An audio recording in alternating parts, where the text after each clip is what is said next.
All right, welcome everybody to this special edition of Night Shift. Eric Lopez alongside Jake here, joining us as UCF victorious and 57-3 the final score. We'll take your questions and comments throughout, and we'll certainly hear from Kyle Nash, and we'll hear from hopefully Bryson Turner from the stadium here. They're currently at the post-game show. We'll take your comments. We'll take your questions. My big question, everybody, tonight, does tonight's game change your expectations for this season at all that you had prior to this game? Those are some of the questions we'll discuss. We might have some season predictions here on the show as well. Jake, how you doing? I'm doing right. First time really ever had to really pay attention to a UCF game. That's for sure, being a graduate of Oklahoma State, but now part of the Black and Gold Banneret. Well, Eric, it was a rusty first half, to say the least. It was a sluggish first half from KJ Jefferson. The main focus for me when I was watching tonight was I really wanted to see how KJ was going to play because of all the hype that he was going to have coming from Arkansas. The end of his Arkansas tenure ended rough, and he's probably going to be the main reason, other than RJ Harvey, to determine how good UCF can be this year. And when he was struggling in the first half, he had that bad fumble in the first quarter. Fans on social media were already saying, I've seen enough of him. But you know what? He picked it up. He actually did. He finished with 164 yards, finished with 50% passing, 2 touchdowns, and had a rushing touchdown. But the thing is, Eric, I don't put much stock into this game whatsoever because it's the first game of the year and everyone's going to get that first game nerves and first game nervousness. But UCF did exactly what they were supposed to do tonight. They got themselves a dominant home win, and they can build off of that for Sam Houston. It's a scrimmage. That's what I always say about these games, Jake. But that being said, look, I wrote a column about KJ Jefferson making an impact, making this team a contender for the Big 12. He's got to be way better than he was absolutely tonight. That was awful. That was just no excuse for that. I mean, you can talk about jitters and everything. That was, and he had a tough year last year at Arkansas, and you wonder, did those bad habits that he developed last year? They had a pro set offense. Dan Enos was the offense coordinator. Did that kind of rear its ugly head today? On the broadcast, they were saying, well, he's pressing a little bit. I don't know if it was pressing. I thought it was more mechanical. He was telegraphing his passes. It was kind of bizarre. Like I said, I'm disappointed there because it's not like you're. And here's the thing: it wasn't going to matter tonight. It's not going to even matter next week. What it's going to matter is in 2 weeks. It's going to matter in 2 weeks, Jake, when you're there in Fort Worth. Yes, I'm going to be there. Because UCF is not going to have this massive an advantage of talent that they had tonight. That's why, I agree with you. I wouldn't read too much here tonight with as far as what they did on the ground and what they did defensively, because they played an inferior opponent. I think New Hampshire has. I mean, I don't even get me started on how much I hate these games getting played. I think it's a joke, but although I'm not going to say. I mean, your Oklahoma State team's actually playing a legitimate FCS team. Oh yeah, a small point. Yeah, a lot of people are very, very worried about that game. Actually, they're only 10-point favored for, and that's warranted. Yeah, and that's warranted. This is not. This was a joke. I mean, New Hampshire no, this was a joke. What was? Yeah. I didn't even see a spread. What did they put the spread at, like 48-50? I didn't even see a spread anywhere. It dropped to 40. It was weird. It was 42.5, and it dropped to about 41.5, and then really, wow, it even dropped under 40, which made people wonder. It turns out it meant nothing, but it literally meant nothing. I get your point, and I've had these fair talks too. It's like I think some of these schools that they beat up on, it's honestly kind of humiliating and embarrassing. They're going to go out there, and the university is going to get paid, and they're going to get, destroyed like New Hampshire did today. I don't even know how many people in America thought New Hampshire had a football team, but this is the game. This is exactly what you're supposed to do. You need to get it off to a good win, and you need to build on it, and they'll have it again next week. They play Sam Houston. Sam Houston was very mediocre last year, so you get 2 cupcake games to start the year, Was there anything tonight that you saw, Jake, that changes your expectation about this team going into this season either way at all, or is it still the same?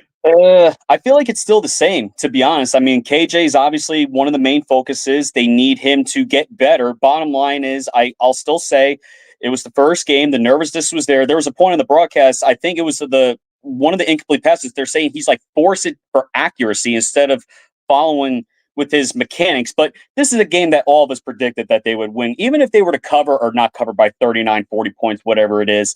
If they get another win with Sam Houston, which they should, then we determine to see how good they can be. And if they go out and in 2 weeks and beat TCU in Fort Worth, then we can maybe start predicting how good they could be. Because what's the score of the Colorado game recently? Because they got that after the bye week, and Colorado is not looking good up right 11. now. Well, they're up 11 with 6 minutes to go against North Dakota State. They've shut out North Dakota State in the second half, and you know this. North Dakota State's a legitimate, pretty decent team. Like that. Yeah, there you are. So I actually been impressed. I've had this game on a lot. Colorado's defense looks a little better. They're not getting pushed around as easy as they were a year ago. Granted, the opponent is what it is. Yeah, exactly. Shedeur Sanders is the truth. Shedeur Sanders is really good, and it's really glaring to see KJ struggles when you look at Shedeur Sanders and how he can throw the football to Jimmy Horn, to Travis Hunter, to this other kid that they have there at wideout, Grayson McCall, who was a kid that obviously took a visit to UCF, has led NC State back tonight, has thrown over 300 yards. That's why I think some UCF fans are going to be, I don't know if discouraged, disappointed, or just kind of asking questions after this game from a passing game standpoint. Kicking themselves, basically. I think there was another tweet that they were saying it with Plumlee, like, we didn't realize how good we had it with Plumlee, and now we get the first game with KJ. Listen. He's 50% passing. Fair or not, one of the problems is, as you know, in sports, you always make that, there's always that one first impression. And this was the first impression, and I think there was definitely a percentage of the fan base that lost confidence in KJ Jefferson moving forward. No, regardless, whether that's fair or not, right? Because it's just one game, and he hopefully gets better. But there's now going to be a percentage of the fan base that's going to be like, I don't know until maybe the TCU game is early. Right. I'm not sold until I see it. Exactly. And I think you could have erased that. If he would have just shown some nice, I'm not saying light the world on fire, but some of the throws he made was just like, ooh, hey. Exactly. If you took away some of those couple of throws to start the game, you would probably feel better about it. Like I said, you get the win next week, you're 2-0, and then if he balls out in Fort Worth, then maybe the opinions are going to change. But for right now, it's not looking good. But obviously, it's the first game of the year. It's still too early to tell if he's the guy or not. It's too early to tell. Bottom line. Well, I think he's the guy, whether they like it or not. I mean, you saw Ja'Cory Brown. I wasn't that impressed with him either. Coming in relief. No, neither was I. Neither was I. The fumble, which took him out, if he completed that pass, they probably would have been short there, but it could have been 4th and 2, 4th and 3, a manageable 4th down, and they had to kick a field goal. Correct. I would agree with that. And look, like I said, did it matter today? No, it did not matter about today's game. But it is going to matter when you start playing legitimate FBS teams. Absolutely. Starting in a couple of weeks with teams, because you're not going to be able to run over everybody in the Big 12. At some point, you're going to trail. You're going to have to make throws. And the first half in particular, I thought the offensive line didn't do a great job pass protecting either. No, they didn't. Either. Right? Okay, so you agree with me. I wasn't too impressed with that. One thing I was impressed was, how about the special teams? They had good returns. They got the block done for the safety. The kicker made the special team scored 8 of the first 15 points of the game. Yeah, that was a big positive. We haven't made big plays on special teams in a while. Getting the block punt was huge for the safety, and I thought Xavier Townsend returning punts was good. I think he's a playmaker there. I think that's a big positive. The only concern I have about that, Jake, he's going to be our number 2 receiver behind Kobe Hudson. You play Townsend at punt return, and I think he did the kick return, I remember. But if you do that, you run the risk of him getting banged up a little bit. I don't know if we're deep at the wide receiving position. Not Trent yet. Whitmore's the number 3. Not yet. I don't know. You can get away with it in non-conference games, but starting Big 12 play, you might have to find somebody else. Or if he is going to return kicks, don't put him out there with the offense immediately. Let him get some rest and maybe come back in after like a couple of plays. We will take your comments. We'll read your comments and questions here in a couple of minutes here. We're just getting warmed up here on Night Shift, our 5th season doing live UCF postgame shows. Jake was going to be a contributor. A correspondent is the official title. He's going to be at the UCF TCU football game in 2 weeks in person, so he'll actually pop in after the postgame from Fort Worth in a couple of weeks with that Big 12 opener. He'll also be popping in from time to time this season on our postgame shows for when he's available. He's a busy man.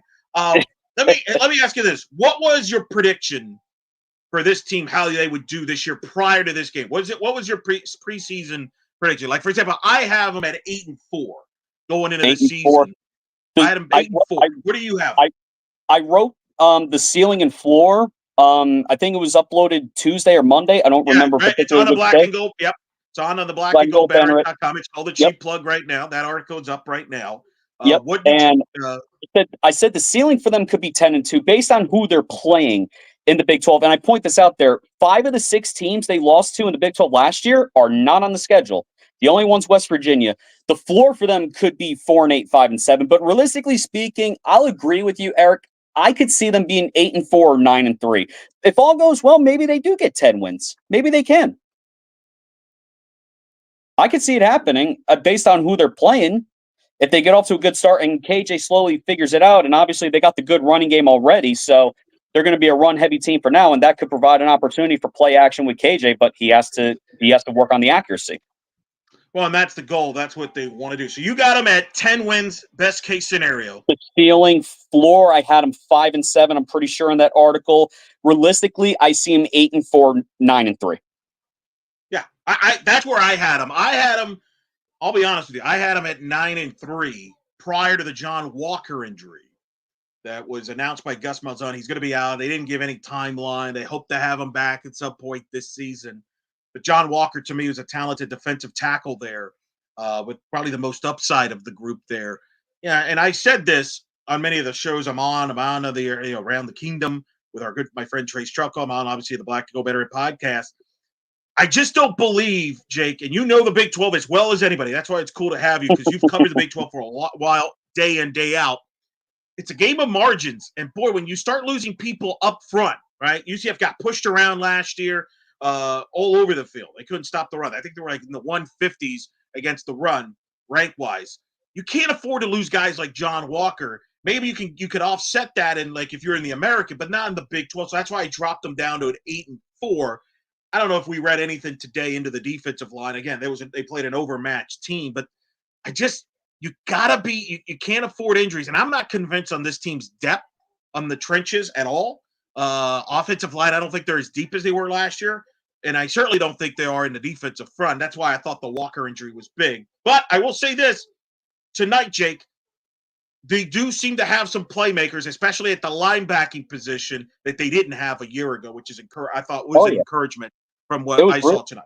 It was really good. I mean, the defense only allowed 162 yards of total offense. They allowed 67 yards rushing. At one point, it was in the low 30s, but obviously fourth quarter is garbage time, so how serious do we really take that? They held New Hampshire to 2 of 15 on third down. Deshaun Pace and Antoine Jackson each had an interception. I mean, the defense played exactly how you're supposed to play in the first game of the year. I thought they got some good pressure. They had some good tackle for losses. How about the 6 or 7 yard loss in the first quarter on that wide receiver screen? They were able to read it easily with the cornerbacks.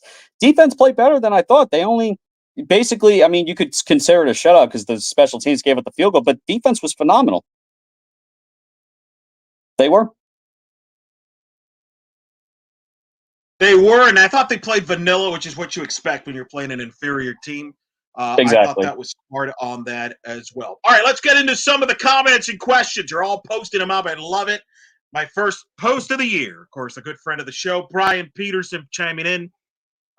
Is the offense already in trouble, or is this why you play an FCS team as a warm-up fixable passing issues? I think that's the question everybody's going to ask Jake tonight. And yes, it's going to be asking. That is, without question, the number one question on everybody's mind in the fan base tonight here in Night Nation is that offense fixable passing wise? And I don't know the answer. I want to say yes, right? That is the obvious answer to say because it's just game one.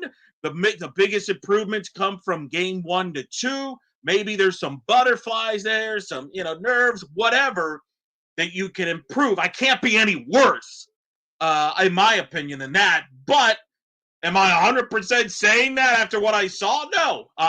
There were some bad habits there that I saw from KJ that concerned me. But I do think it's still fixable. And that's, yes, Brian, this is why, as much as I despise this is why a lot of college football programs schedule these FCS games to open the season. It's for reasons like this.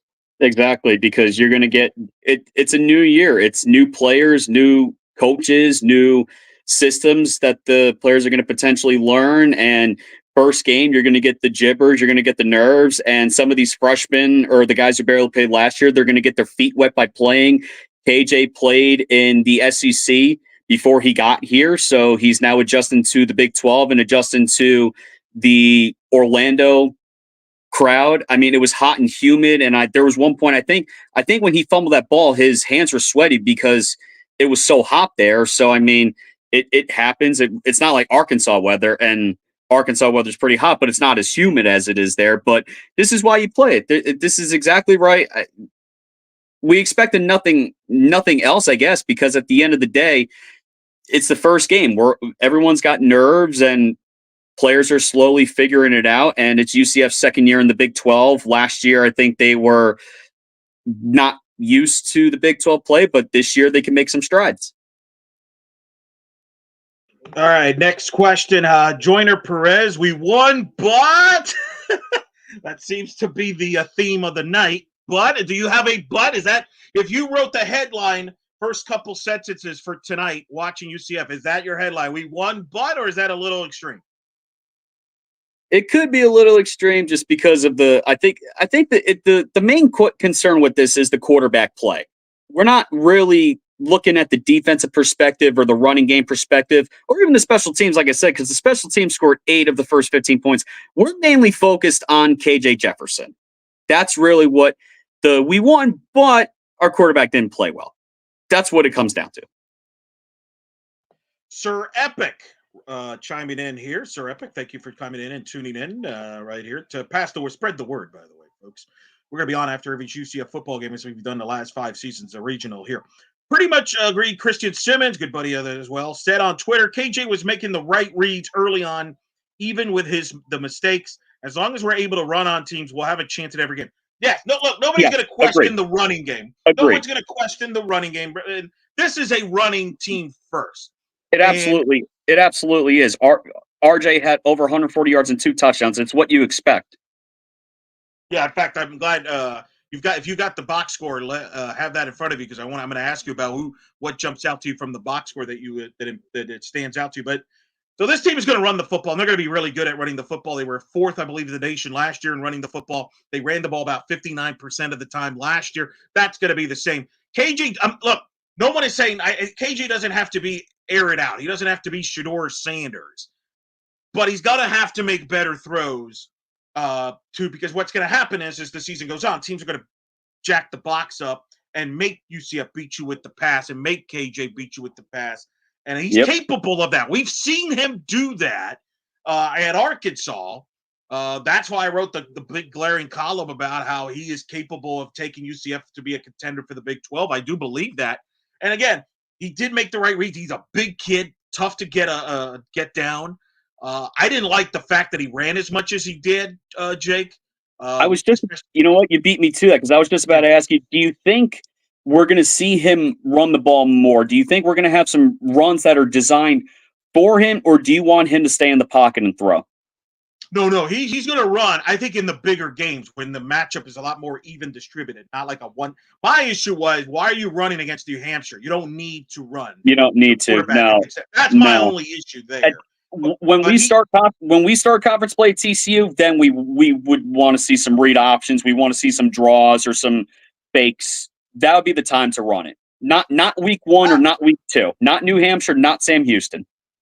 100% agree. And I don't think they opened up the offense tonight on purpose. Again, you're playing Sam. You No, don't you don't need want to show to. your whole. You don't want to show your whole playbook in the Yeah. first game of the year. You can get creative, but you don't want to show everyone and then everybody picks up on it.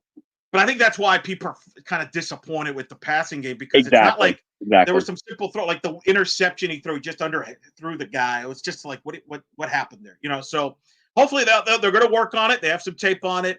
We'll see what happens like there. Let's see comments here. KJ was certainly telegraphing. Even I could see it from the stands. Yeah, I think we all did. Yeah, that's easy. That I think everybody saw, even on TV. Correct. Let's see other comments here coming in. Currently, the Iowa State game is the one that makes me the most nervous. Not sure how well the other defenses that we're playing are going to be. That's why you're here, Jake. Break it down for us. Give me your which teams would you be the most concerned if you're UCF on the schedule? Which ones you be the most confident there? I wrote the piece about Florida. Me and Kyle debated that. If UCF is 3-1, 4-0 going into that game could shape out to be very critical. The Iowa State game, Ames is always a tough place to play, and for someone who graduated from Oklahoma State, my Cowboys have always had trouble playing there. They always got a good defense. It's a tough crowd there, and I know you were talking about this earlier, the Arizona game for the space game. Arizona had a really good year, and that's a big game that you were drawn to. And another one too, West Virginia. People forget West Virginia had a really good year in the Big 12 last year, and that's another team that's a sleeper team in contention for the Big 12. And for the people who want to give a foul, along with the TCU game, I will also be at that game in Morgantown the Saturday before Thanksgiving. Yeah, some people, Deal Brown did a heck of a job. Some people thought he was in the hot seat last year, and they ran all over UCF here in Orlando. You're right, and that's going to be at the end of November in Morgantown. So I agree. I have UCF. I mentioned I have UCF 8-4. I have them losing at West Virginia. I have them losing at Iowa State. I have them losing at Florida, and I think they're going to. And then I have them losing to Utah on Black Friday night. Utah, to me, looks like the team to beat in the Big 12 if they're healthy. A lot of people are saying that. I see why. Utah's always been consistent. K-State will be another team in discussion. But if they're healthy. But going what I said about K-State, UCF doesn't have to play K-State this year. They don't have to play Oklahoma State. OU, they're gone. Texas gone. It's a good thing for UCF that 5 of those 6 teams that they lost to in the Big 12 are not on the schedule. The only ones at West Virginia. But West Virginia will be a tough crowd. And honestly, that game could shape out to be, maybe if one loses, they're not guaranteed a spot in the Big 12 championship. Like that game in Morgantown could shape out to be a quite interesting game. Fries_flies. I love that. Chimes in. I think KJ will be good by TCU with training. I mean, technically they've been training now, but they've been training now. But the point is, now you got this game and next week to get all the kinks out and all that by the time you get to go to Fort Worth, right? That's what it comes down to. That's UCF fans. That's the game we determine how good KJ could be. First conference game, because that's the game you got to start figuring out. Well, that's why he's here. This team to win games like that UCF couldn't do a year ago is to win games like that. He's won big games on the road before. If he plays well in that game and they win in 2 weeks, tonight's forgotten. If he struggles and they lose in 2 weeks, this will be an ongoing storyline all year. Of course. And I forget, what's it, Jacuzzi Brown or what the backup quarterback's name is, right? It's Brown. Brown. Yeah, I couldn't remember his first name, sorry. But he only started 1 game last year at Miami, and it was the bowl game that they lost at Rutgers, and he didn't even do much in that game. I don't even think he threw for 200 yards. We got Matt J chiming in. I really don't want to overreact to what is essentially a scrimmage game. Thank you. See, he obviously listens to me. I've called this game a scrimmage. Right point. But KJ looked like a third-string quarterback tonight. He has no ability to throw the ball. Look, third string's rough. I don't know about that, but I understand the sentiment. Not the most ideal passing performance. I thought he did look a little better in that third quarter from a running standpoint. What he does bring, he's a big kid is going to bulldoze over people eventually there. So we'll see how that goes. What do you think about the running backs? We saw RJ do his thing. Montgomery from Cincinnati do his thing. You had Penny Boone. Penny Boone, Boone got some time. Eddie Boone, he got a score. Johnny Richer. I mean, this is, again, I really do believe it's the deepest UCF backfield in the history of the program. It's one of the best backfields in the country. And this is the identity of this team moving forward, is how those guys go. It was one of the questions I had going into this game, not just this game, but every game, is how will the distribution go? And tonight was an easy game. You gave everybody touches the way the game played out. It was interesting. Montgomery seemed, at least for tonight, to be the number 2 back. And they said on the telecast he kind of earned those reps in practice. What did you think? Even had the nice 49-yard touchdown pass. I mean, if you could get him on the ground and catching balls out of the backfield, I mean, that's a good combination right there. You could have a split backfield with Harvey and Montgomery and have 2 backs on the field. It's like, well, who's going to beat us now? I mean, that's a good threat that Coach Gus could have as we get into conference play. Let's see other more comments. Comments here. We got to lock in by Colorado. I think it's before Colorado. You got to lock in for TCU. Fallen Hero, the base legend. We played like, I won't say it, but it starts with an S, and still covered. That's true. They did cover the spread going away easily. Trust me, I took UCF getting 41.5. So I will be more than thrilled about that. Maybe we will we start throwing more by Sam Houston? I don't know if we will. Jake, no. This is not a team that's going to air it out. This is a team that's going to run the ball, RPO it, play action, get the defense off balance, and then kind of go over the top, or at least some underneath throw. Until you can stop the run, that's exactly what we're going to do. And I think we'll see the same next week, because we want to see KJ at his best throwing the ball in conference play. So maybe that's the game we start seeing the playbook open and him throwing it out deep. Now, UCF will still run the football in conference play, but we got to make sure that KJ is the right guy for the quarterback, because if he doesn't start playing well in conference play, then the heated controversy will start at the quarterback position. All right, you have the box score with you. I don't actually. I only took a few notes from ESPN. My laptop is currently charging right now. Oh, you had the same problem I did before we went on. Yeah, that's good. Yeah, unfortunately. Who else stood out to you? What else stood out to you then? I'll just go more broad, because we've talked about the running game. Receiving game, I don't think you could read too much into it, because there wasn't many throws good. A lot of people feel the defense has improved. I think it has the ability, certainly in the linebacking core, certainly looks much improved. And let me just make a quick point here. They look really disciplined. They only had 3 penalties in the game. They actually look like a really that's a great point. That's something Gus Malzahn has emphasized a lot. So that's a good perspective, especially for a first game of the season where it tends to get a little sloppy with the penalties. That's a good point to not have that many penalties. I think it's a good sign there. That's a good deal. Let's see, Sir Epic. To be honest, the average UCF student wants us to throw the ball and fails to realize how insane our running back room is this year. I don't think it's just the student section. I think the general college football, a lot of college football fans feel that way. I remember I had buddies of mine in Florida the year that Will Muschamp led them to the Sugar Bowl, and they were miserable. And I'm like, why are you miserable? It's like, because we don't throw the ball. And at Florida, they're used to airing it out with Spurrier and all that stuff. So I always think there's going to be a percentage of the fan base that the style does matter. And I know that bothers some people. Are like, oh, it should just be about wins and losses, that what matters. And that's true. But I understand the consensus that some people are like, can we just be entertaining and run and throw the ball a little bit more? So I understand that where they're coming from. But you're right. The strength of this team this year clearly is the running and the running backs. 454 yards. RJ Harvey picked up again where he left off with 142. It's what's going to happen. The running game is just what's going to be UCF's motto all year, just like Ollie Gordon in the Big 12 too at Oklahoma State. It's going to be run, run, run. KJ didn't slide. He took a couple of unnecessary hits against him. I agree with that, actually. You're right. It was funny. Like, the broadcast was complimenting him. Man, he's a tough kid. He's he meets on, and I'm like, yeah, no, you don't want your quarterback hurt. You don't want your quarterback hurt. Slide. We don't want that against New Hampshire to be trying to run over people. But he is a big kid, and so we'll see. That's a very, very good note there. Let's see. Yeah, I mean, Do you think he looked rattled? Which is odd to say about a fifth-year quarterback playing at home. Do you think? I don't know if he looked rattled. It's a great Maybe question. nervous.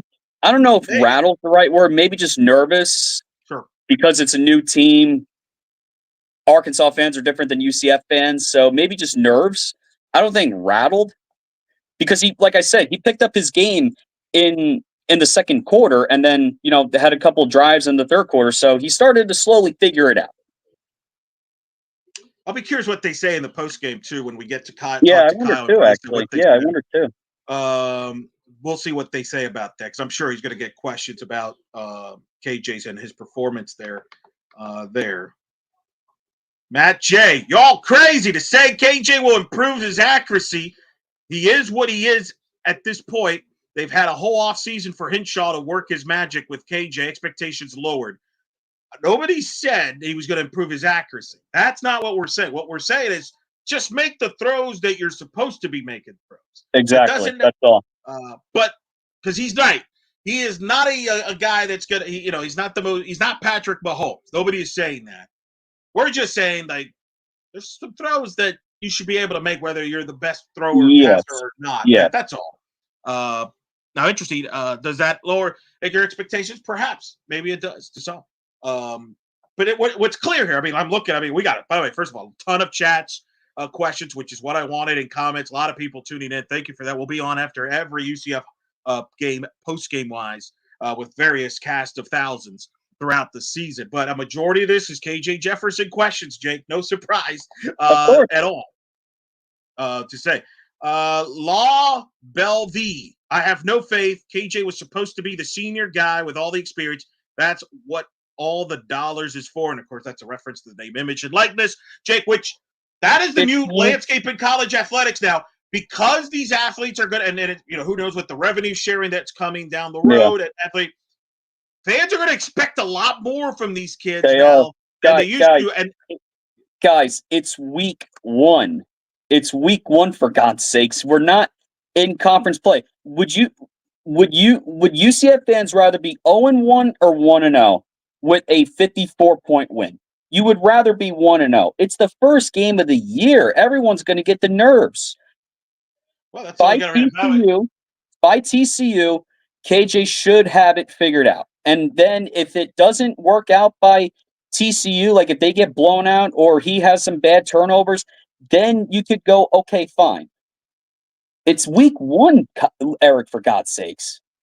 Welcome to our fan base, buddy. That's it. This is what we do, bro. It's instant reaction, Jake. Instant reaction, buddy. Listen, Eric. You know what? I'll throw a very similar case. When I was at OSU last year, they ran the 3-quarterback system, and Stillwater wanted to light the town on fire. But they really wanted to light the town on fire when they lost to South Alabama in the non-conference game, and they somehow were able to manage to make the Big 12 championship after that. So I guess OSU and UCF fans are very similar, I guess. I think every college football fan, in fairness. Yeah. By the way, Colorado just hung on. They beat North Dakota State 31-26. North Dakota State threw a Hail Mary pass that was tackled at the 5-yard line. So how much was Colorado favored in that game? 10? 9.5, 10. Yeah. 9.5. Wow. Okay. I took North Dakota State to cover, so I'm happy. That's a smart bet. You think Nebraska covers next week against them in Lincoln? Ooh, that's a good question. I'm not impressed with either team. Yeah, I'm not either. But that's a big game for both sides, for sure. I saw Nebraska last year against Michigan. They looked totally unmatched, but Matt Rule has a couple of years to turn around there. Yeah, that is wild. That was a good finish there. But hey, look, that's a big win for Dion. I mean, it sounds weird to say that. They could not afford it. Or maybe not. Maybe it's not a big win, but it's a avoid loss. You can't, with all the drama and all the soap opera that's going on over there, you cannot afford to lose that game. No, not at all. That they have.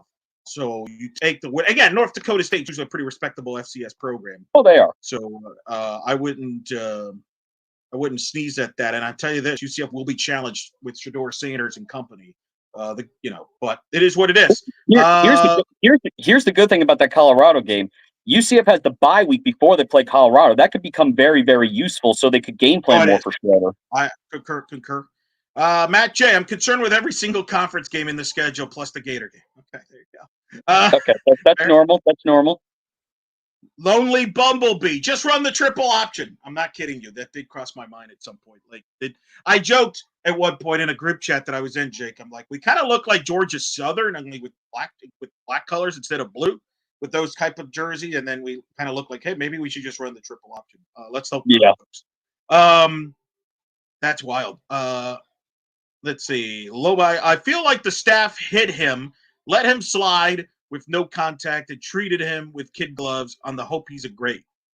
Yeah, that didn't work out that way. No, it didn't. Not at all. I am as mad on the staff as I am with KJ.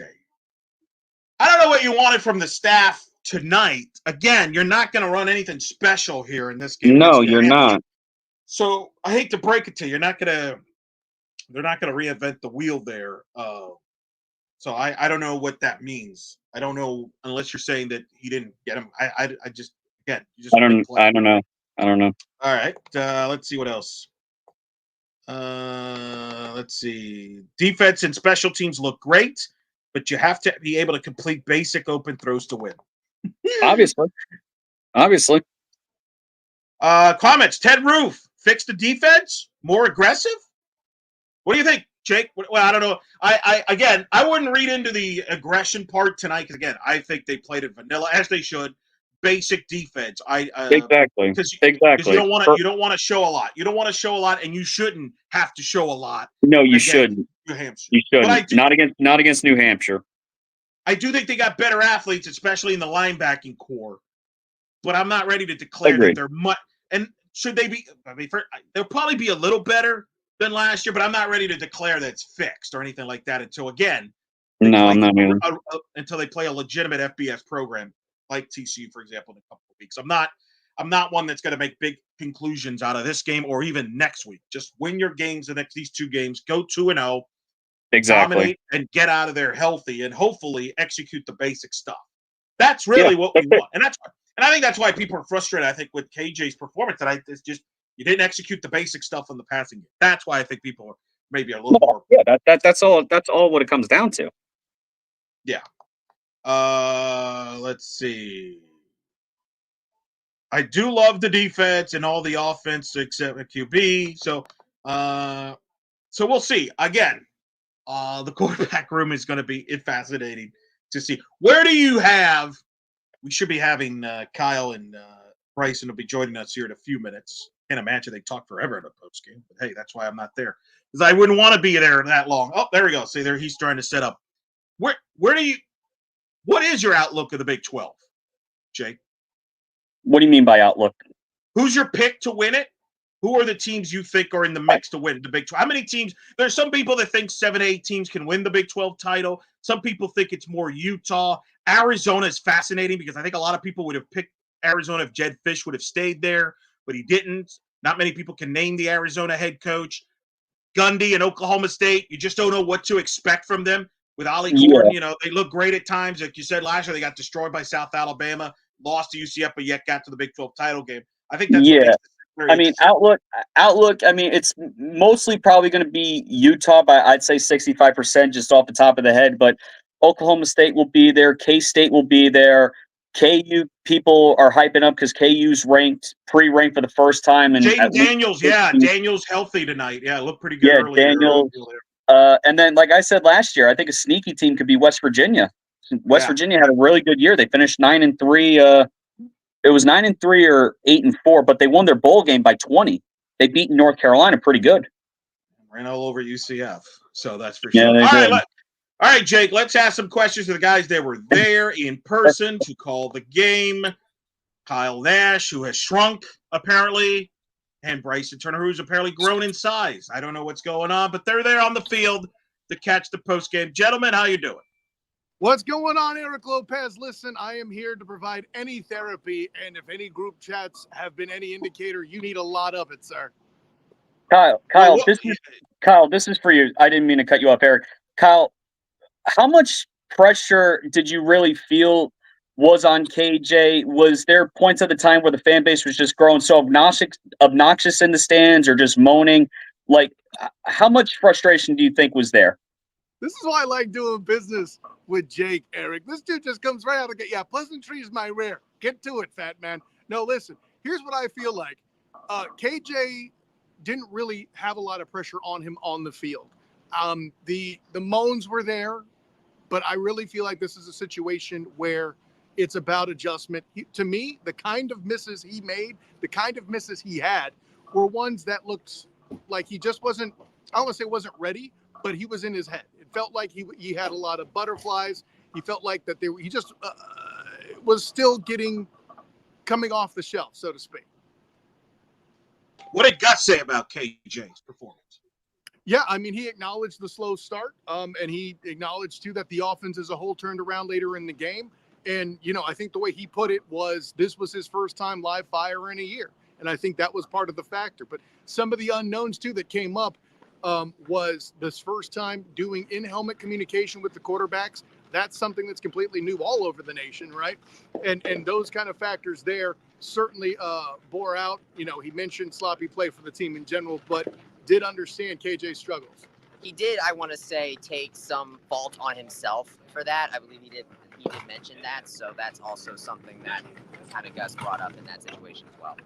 Bryson, do you think that if he was to play like he did again next week against Sam Houston, and then in conference play at TCU, the controversy to sit him could start? I would say well, here's the good thing is that even if KJ has a bad game, I mean, look at this running back room. I mean, the running back room absolutely took over this entire game. So if KJ is having some struggles, then guess what? There's a solution for that. Run the dang ball. Just keep doing it. If KJ needs to limit the number of throws that he needs to do, that's fine because he has the running back room to really supplement that type of stuff. He can dump it off to a running back, and then they could just take it like 49 yards to the end zone or something like that. That being said, as far as his play in general, I mean, if he still is playing this way in the next couple of games, then yeah, that might be some cause for concern. But one thing I noticed when he talked to us in the postgame is that he seems like a guy that is in the process of shaking this kind of a performance off. And if I think there's anything that KJ can do is shake off a shaky performance like this one. And he did get better later on. To more directly answer your question, Jake, and no disrespect to my partner in crime here, but going to the running game isn't going to solve the elephant in the room. And there were times when New Hampshire sold out and stopped the run. The third down conversion rate wasn't particularly impressive for the offense from where I sit. But I mean, 4 of 11 is but it isn't what you should be doing against an FCS school, right? So I think that's a factor too. I don't know that you can't go into a Big 12 game and play a stouter defense. Not that Big 12 is known for stouter defense, but like, let's say you're facing Utah on Black Friday. You're going into the SEC and say what you will about the Gators who are in a weaker state. We had that conversation in the past on a different episode of Night Shift, Jake. Bing! But with all that being said, I think there's an element of that in the room. The thing is, I don't think Ja'Cory Brown is any sort of Dylan Gabriel to have shown enough to be that guy. I wasn't impressed with him either. Well, I know. We'll get you plenty of time to panic, Eric. I know you're going to. So, but I'm not ready to sell out quite yet to that KJ Jefferson is Brandon Wimbush. I'm not there yet either. Kyle, do you think 14 pass attempts was enough for KJ in the first game? No, but I think more is going to come. I think this is more about him. He found a few passes he connected on. He had the big one to Kobe Hudson to set up the touchdown in a 2-minute drill, by the way. The fact that he came out with that ice-cold vein throw for a guy that's supposed to be a bruiser and a runner like that, like a quarterback that he is, shows me that there's something there. That's the one time he just looked confident and knew what he had to do. The throw to Miles Montgomery, listen, let's be honest. I know it was a touchdown, but that was more about him being open in space and delivering a slow lob ball. Granted, he made sure it was complete. That's how wide open Miles Montgomery is. I'll give him that much credit, but I didn't feel confident in that delivery. I think it's just as simple as him going to practice, seeing how easy Ja'Cory could just step through a throw and remembering that he can do that. I really think this is all mental, and Sam Houston will determine whether I continue that theory or not. Bryson, Plus, do it you was a think? blowout game, so there wouldn't be really a lot of opportunities to throw as much, because once you start getting into like really blowout territory, you really don't want to throw the ball as much. So that Right. also contribute to that. Bryson, you think Coach Gus will let KJ throw more next week against Sam Houston? I mean, if it's still a close game, I right. think, and that would be a completely different issue if it's a close game. If it's a close game after that, do I think that he might throw more early on than he threw early on today?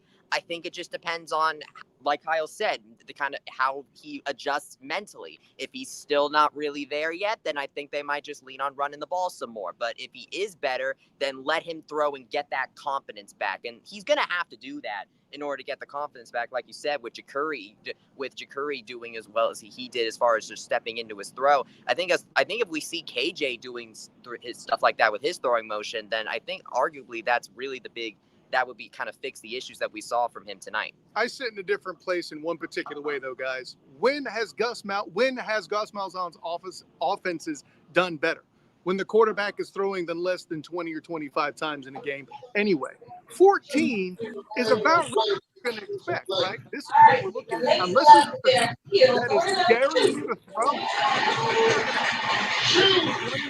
I think 20 passes is going to be the test. Yeah. This team ain't gonna look. I agree, Kyle. If this team's throwing the ball more than 25, 30 times, they're in trouble. They're in trouble. Right. I don't care who you are. That's not who they are. That's not who KJ was at Arkansas. Nobody said he's not Shedeur Sanders at all. So if you're expecting that, you're mistaken. I think though why the majority tonight are upset, and they are. Trust me, this is the most upset I've ever. I've never seen a negative upset group of a 57-3 win, but we are. And that's why we are. You've been in this fan base long enough to have seen that, Eric Lopez. Don't hand me that. College football fans are known for their level-headedness, Eric. Come on now. But here's the thing.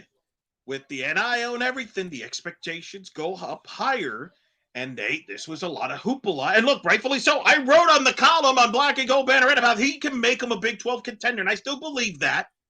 But he definitely lost support from the fan base tonight, and he's going to have to win them over in 2 weeks. 2 weeks. That's a hell of a note, isn't it? In 75% of a single game, all the people that threw this money at him are already out. I mean, if you want to, sure, that's your thing. But I'll add this too, Eric.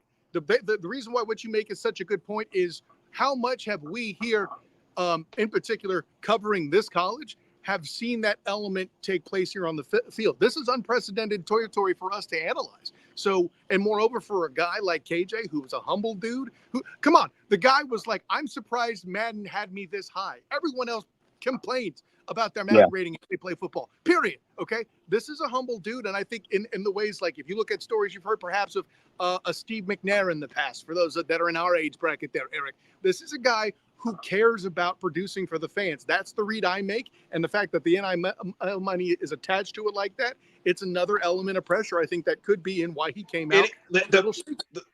The reality is college quarterbacks are going to get treated like NFL quarterbacks do. There's expectations. Sure. You know this as well as anybody, Kyle, that covered it. Quarterbacks will get scrutinized, and that's going to be no different here. I mean, listen, I covered the Jacksonville Jaguars for Fans First Sports Network. Bing! How many times do you think I've talked about Trevor Lawrence's contract there and on the Duval diet? Sure. Bing! So, yeah, it's a great comparison. But let's not forget that, like, KJ Jefferson isn't the only player that NIL money is going That's for. What he's saying, yeah. I mean, like, I would honestly argue that every UCF night that isn't a quarterback had a good game tonight. I would agree. I mean, you're playing an FCS team. I would hope you do. I would hope you should.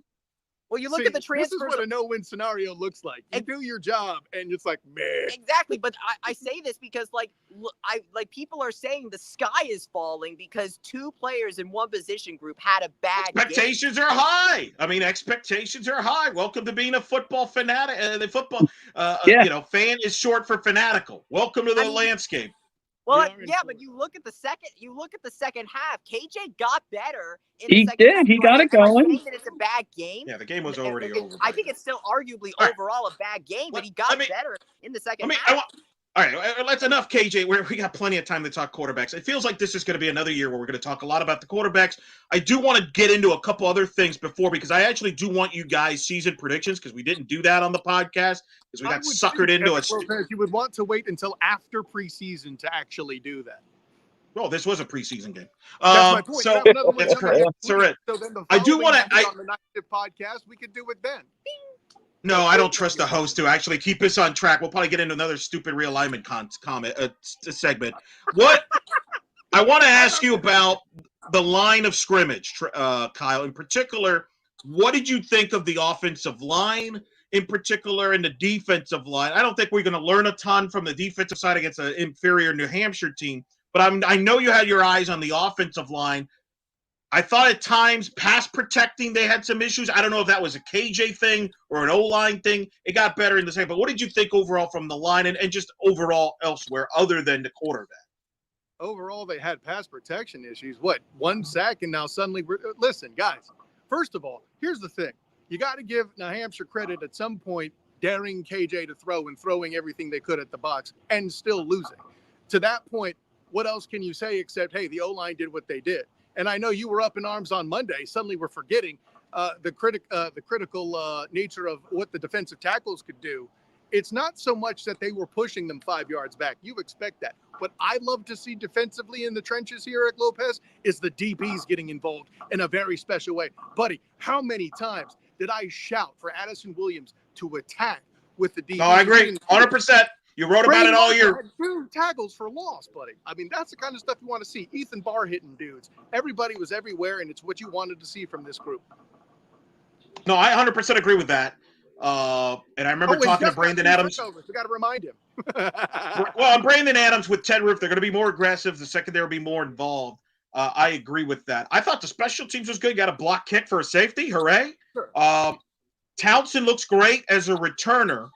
My question to you about that is, I like Townsend as the returner. My only concern is, are you deep enough at wideout where, you're running the risk of him getting some extra licks, considering right now he's probably the number 2. You got Trent Whittemore, number 3. Are you comfortable there with him adding that extra burden as well as the full-time number 2 receiver? Well, the reason why I'm okay with it is you could kind of replace having a second receiver in the aggregate with a Miles Montgomery leaking out. Goodness gracious, we saw that work nicely. The running backs are good in support. Randy Pittman is going to be a factor too, leaking out when people don't expect him to do something. So they may have to change the play calls a little bit. I don't know that Trent Whittemore is the answer. I really am surprised that we haven't seen more Chauncey Magwood, more Jacoby Jones in here at this point. That was a little weird to me.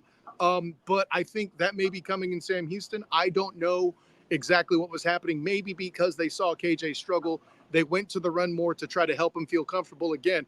One would hope you'll see more of them in Sam Houston State next week on Saturday. Plus, let's not forget that Deshaun Jackson was a thing. I feel like that if Xavier Townsend reminds me of anybody, he kind of reminds me a bit of Deshaun Jackson in the way that he is a regular wideout while also being a gifted return guy that's very shifty type. I think that I feel like that's the kind of thing we're going to see out of him this season. And if you're worried about him getting licks in, I mean, you could always just have him on the field for the threat of a reverse, which the Gus's want to do, and then just keep him there as sort of a distraction and keep him on their toes for that sort of situation. Questions from Brian here, good friend. Thoughts on the Shamu uniforms? Oh, listen, it's the Spider-Man symbiote uniforms, first of all. Let's be clear about that. And second, absolutely awesome. Listen, I don't care about people out there that want gold in the uniform, okay? It was great. The font helmet gets me every time. I like night mode better. But hey, it sets the bar high enough to when they come out with something that's not North Carolina colors, they could still improve. The Drip U unis do a really good job. I've said this before, and we've talked about uniforms on the podcast and on this show, that I really love contrasting colors that make them both pop. And the dark black and it was like the darkest of blacks and the whitest of whites on this uniform tonight, and it just popped perfectly from the press box. I didn't have trouble seeing any of the numbers, and if I don't have that issue, then it's a good uniform in my book. All right, Matt J chiming in. Matt J, we're absolutely an insane fan base, but You need to have your most important player be able to fulfill the most basic requirements of his job, open throws. That's been the consensus tonight, gentlemen. That's been the consensus. So that's what it's been all about is KJ. Mainly, Eric, about what, 80% of the comments in the chat have been about KJ? Yeah. I said it's week one, for God's sake. I'll be honest with you. You know what's wild? I don't think Plumlee got this many questions, No, which is I don't think crazy. he did. Yes, That's he did. crazy, Kyle. Yes, he did. But the reason why he got that many questions is because there was an actual quarterback battle in that case, and people were standing for Kane when they saw what they didn't like. In this case, I think these are all rotten tomatoes in the direction of KJ. That's the difference. Yeah, this is. I feel like you talk about questions to JRP. It's like JRP. That was a questioning tone. That's more of like, hey, I feel like maybe this other quarterback would have been better. Here is a much more vitriol. Plus, JRP was coming over from Ole Miss after being a wide receiver. KJ's been a quarterback this entire time, so I feel like that there's a little more of an expectation for KJ in this situation than it was for JRP, and so it gives the fan base maybe an internal permission to be more angry because it's like getting ripped off at the mechanics or something like that. And trust me, and again, I think the expectations for college athletes is changing as the landscape's changing with all that's going on. I'm telling you, I can sense it. And this is not just a UCF thing. Let's make this clear. This is across nationwide. Like Florida State, the fan base. DJ got it himself. Like it's there. And again, with the transfer, it's like the free agents in pro sports. There's expectations with transfers more so than even maybe the kid that's coming up. I could sense the similarities there. We'll see. Wow, we got so many comments. Props to everybody. We got 32. The student section a few times was chanting, throw the ball. So you'll like you said earlier, fans like passes. Did you sense that? Was the fans disgruntled with the lack of passing there? I don't know. I said this earlier, guys, when you were in the postgame. I had a Gator buddy. I remember the year Will Muschamp led the Gators to the Sugar Bowl. He was miserable. And I'm like, why are you miserable? It's like, we don't throw the ball ever. It's boring. It's terrible. Now, it turns out long-term, Muschamp wasn't the answer. But there is a percentage of fan base that expect to win with a certain style that you're never going to please everybody, I guess. But your reaction to that? I mean, are we going back to the Mike Kruzek days, right? Elo, wasn't that the complaint back then? Is that what we're talking about? There's a history drop for you, sir. No, listen, you're asking the wrong guy the question. I'd love seeing the run game. I'm an offensive lineman, though. That's where I live. I mean, ask Bryson what he thinks. But if you want me to criticize this running back core that continues the tradition of great running backs here at UCF in an extra way by taking Cincinnati players and making them great on running back in the run game with Miles Montgomery and on defense, I'm sorry, you're asking the wrong guy. I loved seeing Miles Montgomery work in black and gold tonight, or black and white, I guess, in this case. But I mean, for people asking that question, I mean, like, especially if you're on the older side, did you watch the 1990 team? I mean, look. No, obviously not. The answer is no. Obviously no. No, if they're in the student section, clearly they didn't watch 1990. In fairness, but look, it's in my opinion is that you do what works for you, and what's been working with UCF is running the ball. And I can guarantee you right now, if the situations were reversed, the student section would then be chanting "Run the ball, run the ball." So I just think this is about just the fickleness of fan bases to do something that they want. What's not making the team do better, like to do better. Understand what just happened, gentlemen. I thought I was cool dropping a 30-year-old reference, and here comes Bryson adding on 8 more years. I mean, what are we doing here? Can you even? You're clearly, Kyle. You're the young one of the two of you. I'm convinced you're the two young one. More interesting comment here. I want you guys to react to this. Love how much Johnny was involved in the offense. He was unique skill set among running backs. Your thoughts overall on how the running backs were used. Montgomery seems to be, at least tonight, was the backup. It seemed like they talked about on the broadcast that he kind of earned that through the fall ball practice and spring like that. But your thoughts on how all the backs were used? I mean, listen. According to Coach, Miles Montgomery was the MVP of fall camp, and they all have their different tool sets that were used well. Who could complain about it at this point? Yeah, I would agree with you on that. I honestly thought that Richardson wasn't as involved early on, but once he did start to get involved, I was thinking, oh man, this running back room is deep. I think I broke it down a little bit in the running back preview that I put up, but each of them contributes something in a way that really reminds me a bit of that 2017-2018 running back room that was just a murderer's row of running backs. It's one of the reasons why I'm kind of so high on this UCF team because of how deep they got their running back room, because I feel like this running back room hasn't been as deep as it was in 2017 and 2018 until this season. Well, how high are you on UCF? That's a good segue, Bryson. Give me your what. First of all, did anything tonight change your expectations about this team this season, either on a positive, on a negative, or is it still the same after tonight? But as you had going into the game, both of you. I think the bowl eligibility is the minimum. I don't think that's changed that much. We talked about. And we lost him. Something happened. That's called the bounce house technology. You drop it. It is? Oh, boy. Oh, yeah. Yeah, it's worse at the basketball arena there, Jake. I think we're getting them back here. Really? It's worse? Yeah. Basketball's way worse. Yeah, good luck getting internet connections, my friend. I think Boone Pickens Stadium, if you were like not in the press box, the connection was awful at OSU. Same thing with the basketball arena, honestly. There's like one thing I've noticed is like there's never any service at any like stadium. AT&T Stadium in Arlington is the worst when it comes to service. Really? I would not have guessed that. Oh, it's awful. It's awful. I had no service at the games ever. All right, Kyle, give me a thumbs up when you're ready. Is he's trying to? I think he's resetting up somewhere else where maybe a better connection here. As we've got about a few more minutes, we're gonna hit up on this a little bit. How are you enjoying this debut show here, Judge Jake? I didn't expect it to go for an hour. I thought this would be like a 30, 40-minute thing, but I guess not the case. Welcome. No, I thought so too, but people have a lot of thoughts, and that's why we enjoyed that very much there. We'll see. What did you think of the running backs, Jake? We mentioned all four. They worked. Did you like how they were? Yeah, I worked it well. Obviously, Harvey, you don't want to burn Harvey out the first game of the year by no means, but the way they were able to get the other backs in there, particularly Montgomery, he had the nice 49-yard touchdown. They worked it well. I mean, first game of the year, and plus when you got a big lead like that, you want the backups playing as much as they can to get as much action as they can, and then you can figure out who's your clear number 2 guy. And right now it appears Montgomery might be the guy. I mean, like I told you earlier, he could be split backfield. They could have 2 running backs on the field at the same time. They could particularly do that.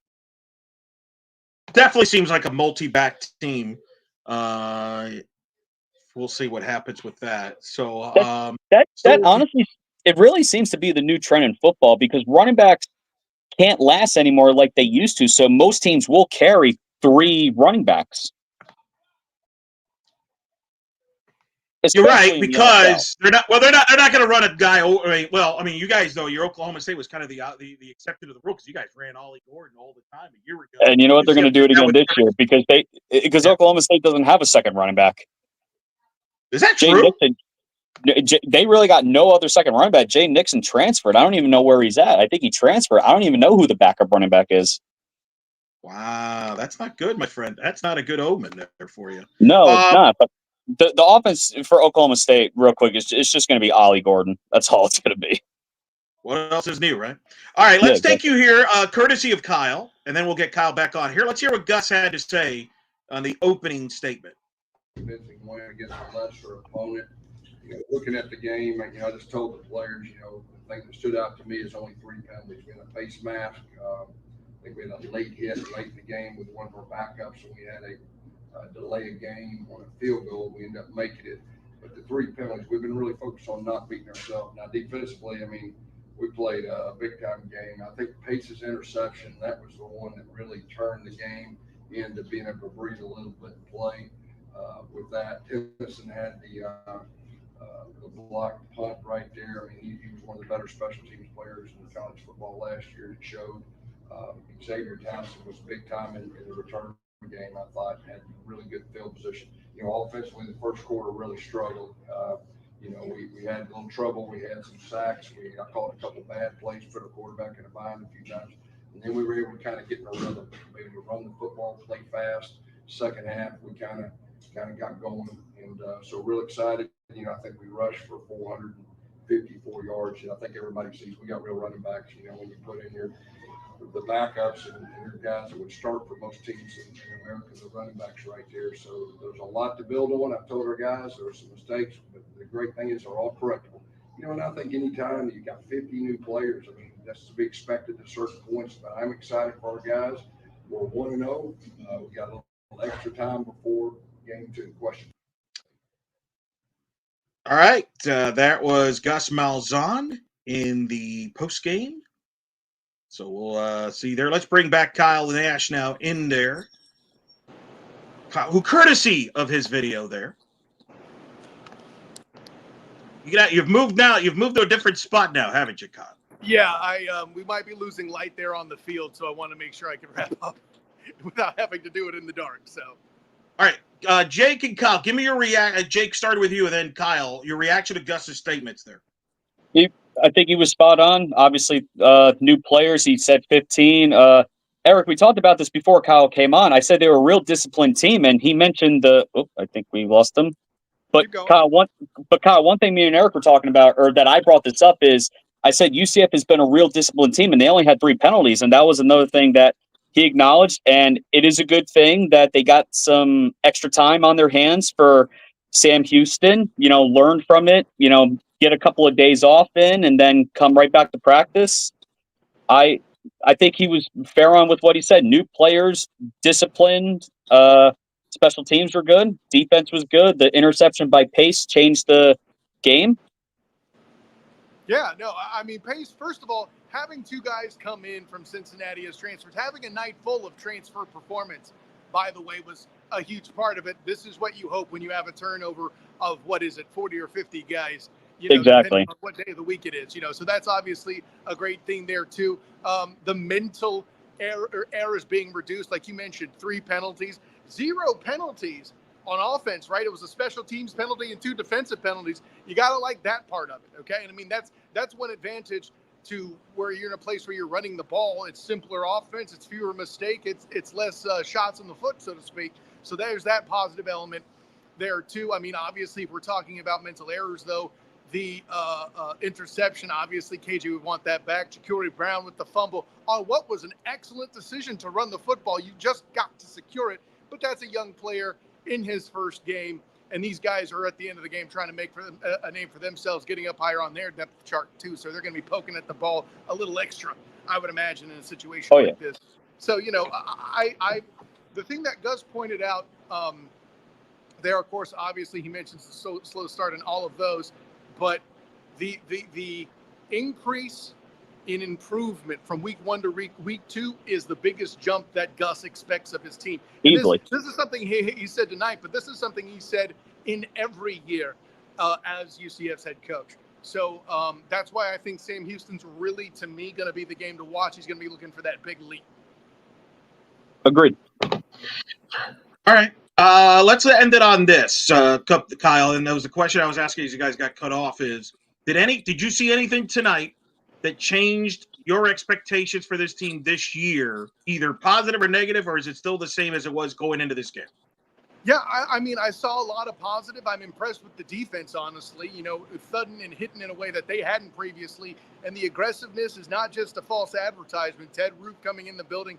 These guys are attacking and doing a lot of things. And maybe you don't see as many, stats for Lee Hunter and Ricky Barber in the defensive tackles as normal. But I think that's more because they're doing their job that you're supposed to do as a D tackle, soaking up blocks so the guys around you can do the work. And that's what we saw tonight. Very impressed with that.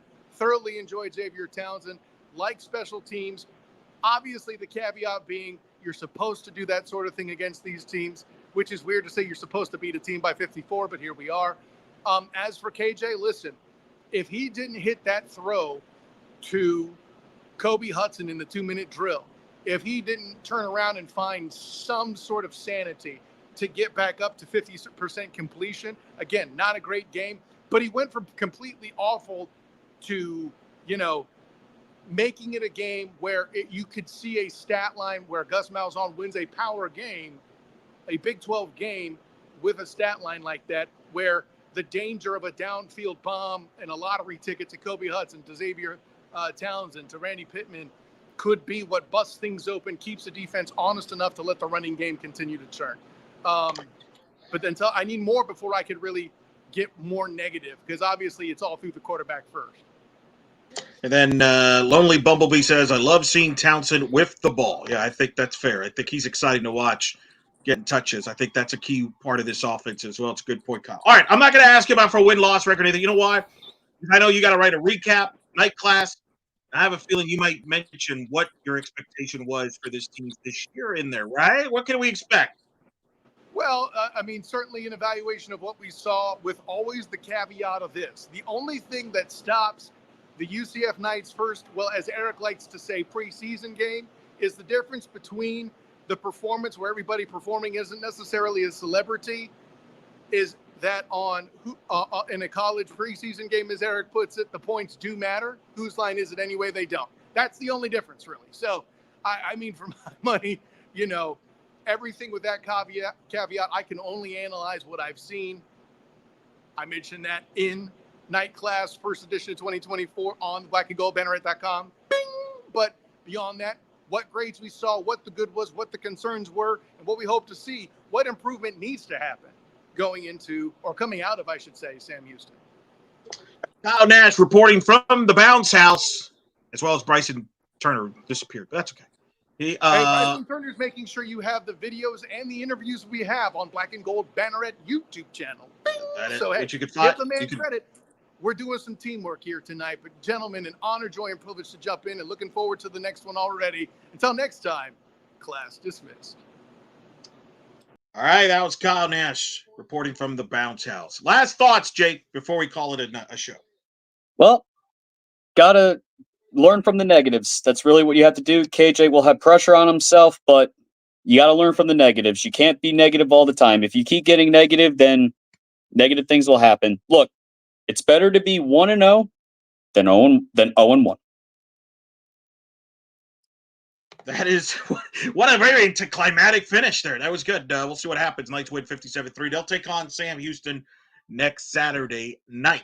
So you got a couple extra days to get ready for that UCF home game. And then, of course, Jake, you will join us from Fort Worth, Texas. 2 weeks. Yes. TCU, yes. Looking UCF. forward to it.